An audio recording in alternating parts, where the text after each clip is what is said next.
So you know when you're helping somebody move or you're doing a painting project and they say make sure you wear your bag clothes, the ones with holes in them or the ones with stains, right? Because you're doing something where how you look doesn't matter.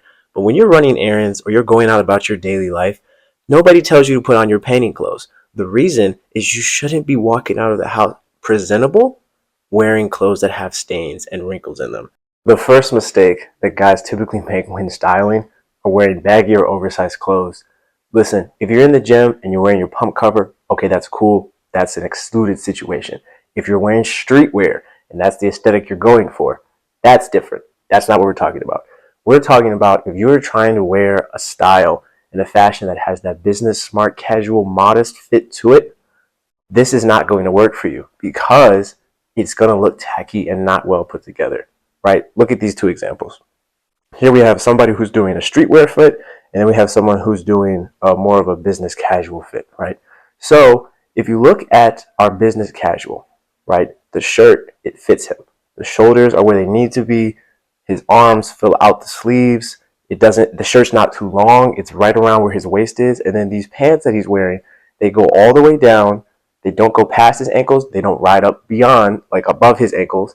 They fit. There's a tapered look to it. It gives him an athletic fit build, right? It's accentuating different things he's doing in the gym. Clean haircut. This is a good fit. Now, moving on to the streetwear. In this case, this is the aesthetic that this young man's going for, which is fine. But if you are not in your teens or early 20s, you can't wear this around all the time. It's just not going to look right. Because, let's just take a look at it. One, the shirt is definitely 2 sizes too big. The pants are extremely baggy. We can barely see the shoes that he's wearing. And on top of that, it just makes him look like he raided his older brother's closet, picked out 3 things he liked, threw a beanie on, a bag, and now he's fway.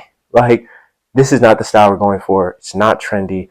Unless, like I said, you're someone who's in college or this is a fashion thing or this is just what you do for a career.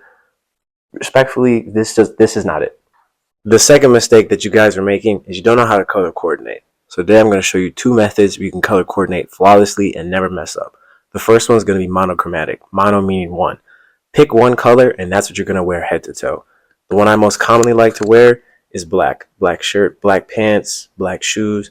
Sometimes I'll even throw in like a neutral color shoe, right? There's a little bit of room for wiggle there. The second one is like what I like to call the 1-to-1 ratio.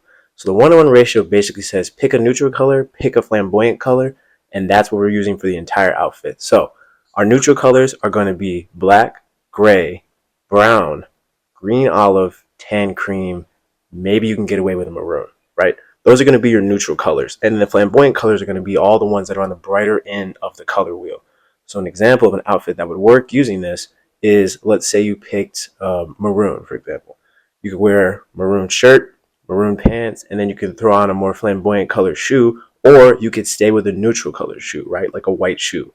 That's going to work out fine. You could even pick 2 neutral colors and 1 flamboyant color, and that'll still work well. So you could have, for example, you could have a navy shirt. You could have on some olive green pants, and then you can throw on like a bright yellow shoe. It may seem weird, but it actually works out really well. And then you can throw on gold jewelry. And there's a bunch of different ways where you could add the accessories that still, again, feed into those colors, but it's going to look like it's color coordinated and put together. Try it down in the comments. Let me know what you think. Mistake number 3, you're under groomed. Listen, if your nails aren't clipped, you may not be able to see. If your nails aren't clipped and clean, that's mistake number 1. If you have a unibrow and you're not separating it to create plural, you eyebrows, mistake number 2. If the haircut that you picked isn't fitting your facial structure, mistake number 3. If your ears, behind your ears, and the hair under your neck is not clean and it's got a whole bunch of extra stuff just lying around, mistake number 4. If you have facial hair, you need to trim it. You need to take care of it instead of just letting it grow out like a crazy bush. Mistake number 5. Like, these are things that you have to do. Skincare. Make sure that your skin is clean. If you have acne, go take care of that. Don't be insecure about it. There's things that you can do. There's videos I have on my page, and there's products out there. And you can also, if you can't afford a dermatologist, like I said, more than happy to answer any questions about that and what it is that you can do to help mitigate that, right? But at the end of the day, if you're not taking care of the extremities that you have throughout your entire body, it's like if you had a Lamborghini and you have nothing but trash bags all over it. You're going to take away from the appeal of the car, because at the end of the day, if you're not prepared for that one opportunity or that one situation that you may walk into unknowingly, if you don't look ready for it, you're not going to get that chance. When I was about 6 years old, my mom took me to Target and she got me this Teen Titans shirt. I was absolutely obsessed with Teen Titans and I loved that shirt. It had all five of them on there, had the Teen Titans logo. It was cold, right? But we got it in the wrong size. And my mom was like, oh, we have to take it back. She's like, give me the shirt. I have to take it back and get you a different size. Man, I pouted and whined. And the one thing my parents have never stood for is we're not going to make idols out of anything in this house. So that shirt left, and growing up, graphic t-shirts never were around. She was like, if you're going to make an idol out of a shirt and some logos on it, that 100% is not going to happen. I share that story to say that mistake number 5 is that you don't want to overdo graphics or logos on your outfits. If when you walk out of the house, you look like this, that's a seventh grader's outfit. He's got on every single brand I've ever heard of, right? And it's cool because, you get, oh, my mom got me the name designer brands. Going back to school, that's great. But last I checked, the analytics on this page show that the people watching these videos are not in the 7th grade. They're not even close to the 7th grade. As a matter of fact, if they hung out where 7th graders hang out too often, they'd be on a list, and not a great one. So when you go out, it's ideal for you to wear the smallest amount of branding absolutely necessarily possible. If, for example, you are going to have an all-black monochromatic fit and you want to wear a black Givenchy shirt or an Armani shirt, okay, that's cool. But respectfully, we don't need to see a Supreme bag, a Givenchy shirt, Givenchy shirt. We don't need to see your Louis Vuitton belt on top of your Amiri jeans and Balenciaga shoes. That's too many brands. You're trying way too hard. Okay? You're just trying way too hard. So when you put on outfits, make sure they have minimal branding, good quality, they fit you well, they're color coordinated, you are well put together, and the outfit will do the work for you. You don't have to try that hard by adding a whole bunch of extra logos or designer brands on top of that. So when you're helping somebody move or you're doing a painting project, and they say make sure you wear your bag clothes, the ones with holes in them or the ones with stains, right? Because you're doing something where how you look doesn't matter. But when you're running errands or you're going out about your daily life, nobody tells you to put on your painting clothes. The reason is you shouldn't be walking out of the house presentable wearing clothes that have stains and wrinkles in them. And that is mistake number 6. Stop wearing stained and wrinkled clothing. Because when you wear stained and wrinkled clothing, think back to high school. When you wore those clothes, that person that walked through the hall, it looked like they literally just got out of bed, like their parents shook them awake, they jumped out of bed, hopped on the bus, and just went to school. And they just didn't look put together. They didn't look like they put any time into themselves. Because their clothes look like that, sometimes you could even assume they took an Axe shower. And if you walk past them, you could confirm that they took an Axe shower. Basically, wrinkle and stained clothes, it communicates a message to everybody else around you. You don't take the time to work on your presentation, yourself, or your hygiene. Wristwatch on bling blown, neck piece on drizzle, baby. So unless you're boss man D-Lo, you don't need to put on that much jewelry, right? Sure, it looks cool in the videos. The rappers, it's like, oh, he got all that chain, iced out wrist, VVS diamonds. It looks cool. But respectfully, do not overdo the accessories. If you have more bracelets than arm or more necklace than neck, pause. You probably are wearing too many things, right? Simple rule is you have something on each wrist, neck, and your rings. You should have 2 on one hand and 1 on the other hand. If you're married, you should always have 1 at least on your left, and then you could have a couple on your right. Other than that, anything more than that is probably overkill.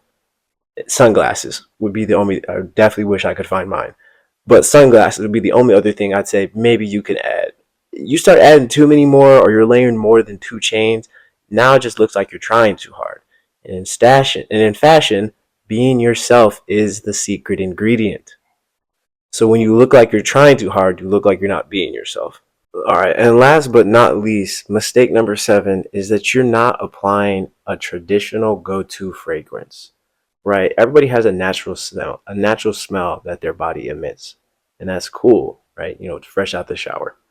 What you don't want, obviously, is to smell like you just got done working out at the gym or as though you sprayed on a whole bunch of body spray to cover up an odor that is unpleasant, right? So you should take that shower, apply that lotion and that oil, and then you need to pick a scent that smells good for you. And you can go to, different fragrance stores and try out different things, smell the different scents, and you can even ask the sales representatives what they think smells best, what works best based on what scent you're going for. If you're going for more of an earthy tone, you're going for more of a floral scent, something that's calm, something that's bold. You can even tell them what occasion you're going for, and they'll be able to help you out. Now, me personally, I like to wear these three different colognes. The one is more of like an everyday work cologne.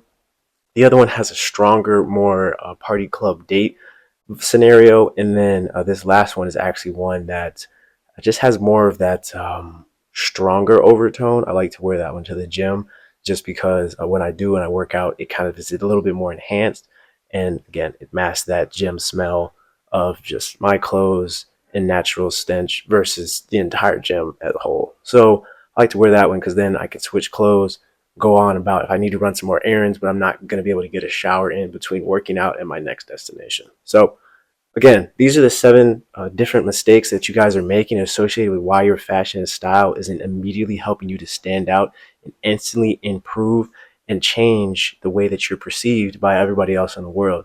So if these tips helped you, which I know they did, go ahead and drop a like down below and then comment any extra tips or hacks that you've used in the past that work for you that weren't mentioned in this video.